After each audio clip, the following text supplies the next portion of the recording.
मुझे पता है बच्चों कि इस वक्त भी तुम लोग बहुत मन लगा के पढ़ रहे होगे और शायद अभी और देर रात तक पढ़ोगे भी। तो भाई जब तुम लोग पढ़ सकते हो तो मैं तुम लोगों के साथ में क्यों नहीं जाग सकता हूं। सो बहुत लेट ला रहा हूं, सॉरी फॉर दैट।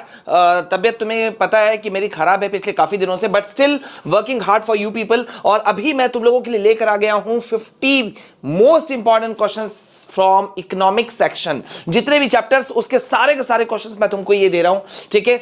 तुमको कैसे, यहां ध्यान रखना कि यहां पे मैं तुमको पहले बता दे रहा हूं कि 2 और 3 नंबर वाले जितने भी क्वेश्चंस हैं वो सब के सब previous year most repeated previous year questions जो है वो मैं इसके अंदर मैं तुमको इंक्लूड करके दे रहा हूं। और इनमें से ही बहुत सारे क्वेश्चंस जो 5 नंबर में लॉन्ग क्वेश्चन आंसर में आते हैं उसमें भी आ सकते हैं, ठीक है। या उनको थोड़ा बहुत बढ़ा करके तुम्हें लिखना पड़ सकता है, तो ये वहां पे भी काम देगा, ठीक है। तो तुमने तो कुछ तैयारी तो की ही होगी इकोनॉमिक सेक्शन की, मुझे पता है, बट स्टिल मैं तुम लोगों को ये दे रहा हूं। और एक खास बात कि भाई यहां पे मैं तुमको बता दूं कि फाइनल पेपर प्रेजेंटेशन टिप जो है वो शायद काफी लेट हो जाए तो मैं रात को ना डाल पाऊं, लेकिन अर्ली मॉर्निंग सुबह में डालूंगा और उसमें बहुत ही धमाकेदार मैं कुछ पॉइंट्स बताने वाला हूं जो तुम्हारे कल के सुबह के पेपर के लिए बहुत तुमको काम देगा। तो उस वीडियो को किसी भी हाल में देख करके जाना, ठीक है। और प्लीज यार जस्ट एक फॉर्मेलिटी की दबा करके लाइक कर दो, लिख दो कि सर कॉन्फिडेंस है full high, confidence full high, ये लिख देना। और पहली बार अगर हमारे चैनल में हो तो do subscribe the channel.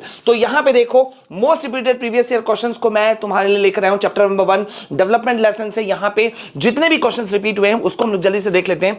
Why is per capita income calculated in the US dollars, बहुत बार घुमा फिरा करके ये क्वेश्चन आता है। तो यहां पे एक क्वेश्चन पूछ रहा है भाई, बहुत सिंपल है लेकिन बहुत लॉजिकल है कि पर कैपिटा इनकम जो है वो यूएस डॉलर में ही कैलकुलेट क्यों होता है। बिकॉज इसका आंसर क्या है, because US dollar is considered as the medium of international exchange. इसे क्या माना जाता है, मीडियम ऑफ इंटरनेशनल एक्सचेंज माना जाता है। और साथ ही साथ it is accepted as method of payment across the world, पूरी दुनिया भर में इसको मेथड ऑफ पेमेंट के रूप में इसे माना गया है, ठीक है। सो दिस इज व्हाई ये जो पर कैपिटा इनकम होता है वो यूएस डॉलर में कैलकुलेट होता है। लॉजिकल बात था लेकिन बहुत इजी था, ठीक है। Okay, question number 2, people have conflicting development goals. Development goals में लोगों के जो हैं पीपल के कॉन्फ्लिक्ट्स वाले होते हैं, ठीक है, झड़प होती है, उनमें मतभेद होता है। तो support the statement with suitable example. अब तुमको याद होगा स्टेटमेंट वाले क्वेश्चन आएंगे, मैंने तुमको बताया था। तो ये देखो यहां पे क्वेश्चन आया हुआ है, आंसर क्या है कि it is true to say that people have conflicting development goals, what may be development for one may not be for the other. एक सिंपल सी बात है भाई, किसी एक के लिए जो विकास की बात हो वो जरूरी नहीं है कि दूसरे के लिए भी विकास की बात हो, ठीक है, डेवलपमेंट वाली बात हो सकता है ना। अब जैसे देखो एक एमएनसी के लिए उनका जो गोल है वो एक डेवलपमेंट वाला उनका स्टेप हो सकता है, लेकिन एक गरीब आदमी के लिए मान लो वो उनकी जमीन लेना चाह रहे हैं तो वो गरीब के एंगल से शायद वो फ्रूटफुल ना हो, झड़प हो रहा है एक ही चीज पे, ठीक है। Different people have different interests, life situations and state of mind, they visualise things actions etcetera according to their level of understanding. फिर यहां पे एक और बात भी होती है कि लोगों की समझ के अकॉर्डिंग भी जो कॉन्फ्लिक्ट्स हैं ये बढ़ते हैं, ठीक है। For example the construction of a flyover to reduce the congestion and traffic jams may be development goal especially for the daily commuters, ठीक है। But for the construction of the flyover surrounding houses, shops etc need to be demolished which may not be liked by the occupants of these shops and houses। मतलब देखो भाई, जैसा मैंने अभी एक example दिया, एक फ्लाईओवर अगर बन रहा है और उससे लोगों को तो बहुत फायदा होगा, लेकिन जिन उस फ्लाईओवर बनाने की वजह से जिन घरों को तोड़ा जाएगा, शॉप्स को नुकसान होगा, डेफिनेटली वो नहीं चाहेंगे। तो कॉन्फ्लिक्ट ऑफ आइडियाज है यहाँ पे, ठीक है। ओके, नेक्स्ट क्वेश्चन देखो यहाँ पे बहुत इंपॉर्टेंट है, describe any 3 possible development goals of landless rural labourers. 3 possible development goals जो भूमिहीन हैं, रूरल जो लेबर्स हैं उनके क्या हैं। तो देखो यहां 4 दे दिया गया है, मैंने एक ज्यादा दे दिया कि क्या क्या हो सकता है। देखो पहला, more days of work with better wages. Number 2, social and economic equality. Number C, low price food grains. Number 4, better education facilities for their children, ठीक है। ओके, अब देखो ये क्वेश्चन भी घूम फिर के 2-3 बार आ चुका है, इसलिए इस क्वेश्चन को ध्यान से देना। मुझे लगता है शायद तुम लोगों ने नोटिस भी किया होगा, money can not buy all the goods and services that one needs to live well. Do you agree with the statement? देखो फिर से स्टेटमेंट वाला वाक्य आ गया, justify your answer with any 3 suitable arguments, ठीक है, कि हर चीज पैसे नहीं खरीद सकता, ठीक है। ओके, तो यहां पे ये क्या है, पहले तो तुमने यस लिख दिया, अब पॉइंट्स में तुमने आंसर देना शुरू किया कि money can buy things that can be one factor on which our life depends, like food. Money एक फैक्टर हो सकता है, लेकिन क्या वो हर चीजें खरीद सकता है, हर तरह की खुशी लाके तुम्हें दे सकता है? But the quality of non material things like freedom, security, respect can not be bought with money. सही है, राइट? ये चीजें हम पैसे से नहीं खरीद सकते, राइट? आपसी अंडरस्टैंडिंग से खरीद सकते हैं, ले सकते हैं, आपस में शेयर कर सकते हैं, नॉट खरीद सकते हैं। B, we can not buy pollution free environment, unadulterated medicine, ठीक है, एंड पीस विथ मनी। बिल्कुल सही। Number C, schools, colleges, parks, hospitals, etc. are the facilities which cannot be run individually. There has to be a collective effort of teamwork between the government or society in providing these to the general public. तो समझ रहे हो, ये important question है, इसको एक बार देख लेना जल्दी से। और अब यहां देखो, मैं कुछ और क्वेश्चंस तुम लोगों को दिखा देता हूं। Give any 2 common development goals of the people, यहां दिया हुआ है, ठीक है। Define average income.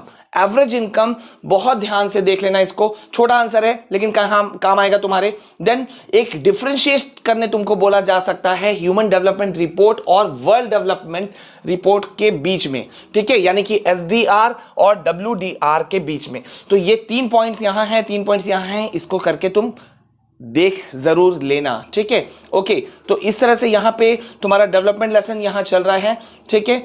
सेकंड, यहां पे ये कुछ 12 क्वेश्चंस मैंने तुमको दिए हुए हैं, ठीक है, ये देखो।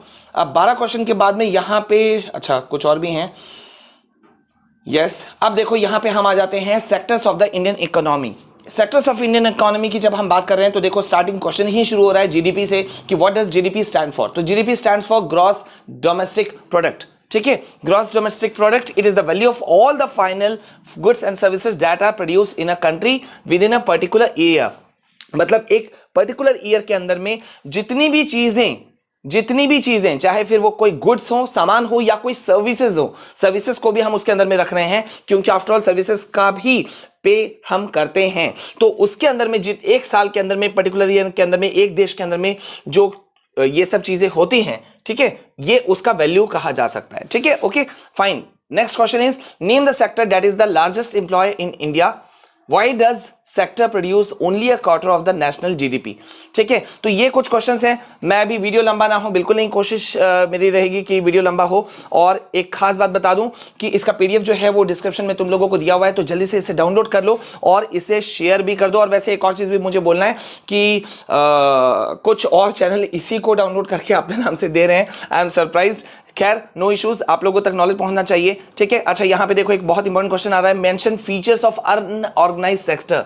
अनऑर्गेनाइज्ड सेक्टर का फीचर क्या क्या होता है? तो देखो 4 पॉइंट्स यहां मैंने दिए हुए हैं कि अनऑर्गेनाइज्ड सेक्टर जो होता है, working hours are more and harsh. मतलब क्योंकि ये अनऑर्गेनाइज सेक्टर है, नाम से ही पता चल रहा है ना, अनऑर्गेनाइज सेक्टर है, यानी कि यहां पे कोई वर्किंग आवर तो फिक्स होगा नहीं, ठीक है, और नेचुरल है, उसके वजह से उसमें कठिनाई जो है वो और ज्यादा बढ़ेगी। देन नो जॉब सिक्योरिटी, कोई जॉब सिक्योरिटी नहीं होगा उसमें। No employment benefits are given. अब ऑर्गेनाइज सेक्टर होता है तो वहां पे कुछ रूल्स लॉज होते हैं, ठीक है, कुछ कंपनी रूल्स होते हैं, लेकिन क्योंकि ये अनऑर्गेनाइज्ड है तो यहाँ पे कोई एम्प्लॉयमेंट बेनिफिट्स नहीं मिलने वाला, यानी कि जैसे कि मेडिकल बेनिफिट्स होता है, ठीक है, या लाइफ पॉलिसीज होते हैं, वो सब कुछ नहीं मिलने वाला है। Then employees work in poor working condition. I hope you understand, ठीक है। अब आगे बढ़ते हैं इस तरह से करते हुए। यहां नरेगा वाला क्वेश्चन एक है, बहुत इंपॉर्टेंट है, देख लेना, ठीक है।